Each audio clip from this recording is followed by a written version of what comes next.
Former Malian Prime Minister Ibrahim Boubacar Keita holds a comfortable lead and could win an outright first-round victory in the West African nation's presidential election, according to preliminary results released by a government official.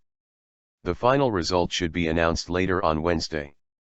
Keita's rivals immediately rejected the partial results, calling for the Minister of Territorial Administration, who is in charge of the elections and made the statement on Tuesday, to resign and an international commission to be established to tally the vote.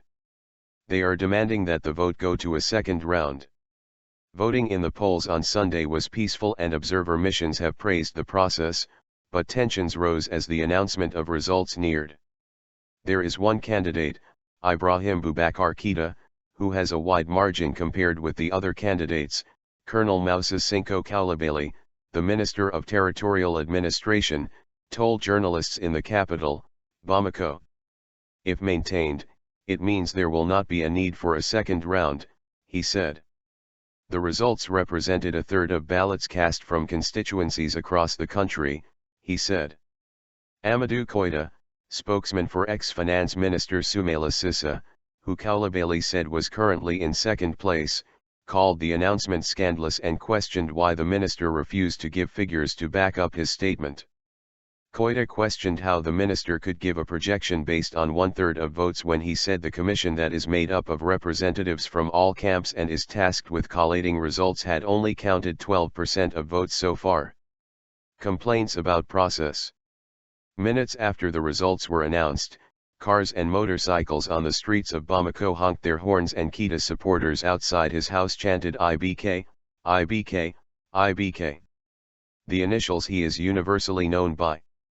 Al Jazeera's Nazanin Mashari, reporting from Keita's campaign headquarters in Bamako, said that celebrations had begun there.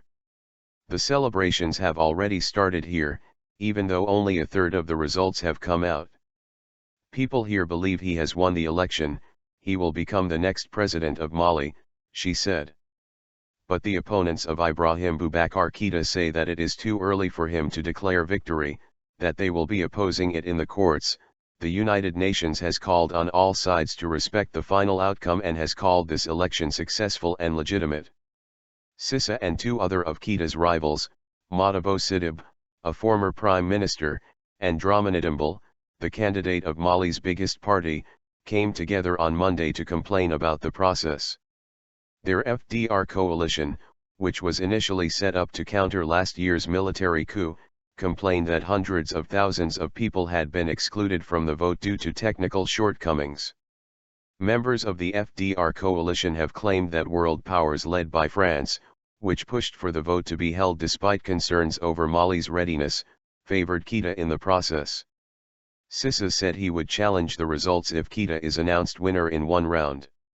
It is up to Mr. Cissa to prove what he claims and to use the legal existing channels for his claim. The imperfections will affect the winners as well as the losers, Louis Michel, the European Union's chief observer to the Mali mission, said on Tuesday. Average turnout was tallied so far at 53.3%, well above Mali's record high of 40%, Coulibaly said. Final results could be ready on Wednesday. Whoever wins the election will have to push through national reconciliation efforts and conclude peace talks with Tuareg separatist rebels who allowed the vote to take place but are still armed in remote corners of Mali's desert north.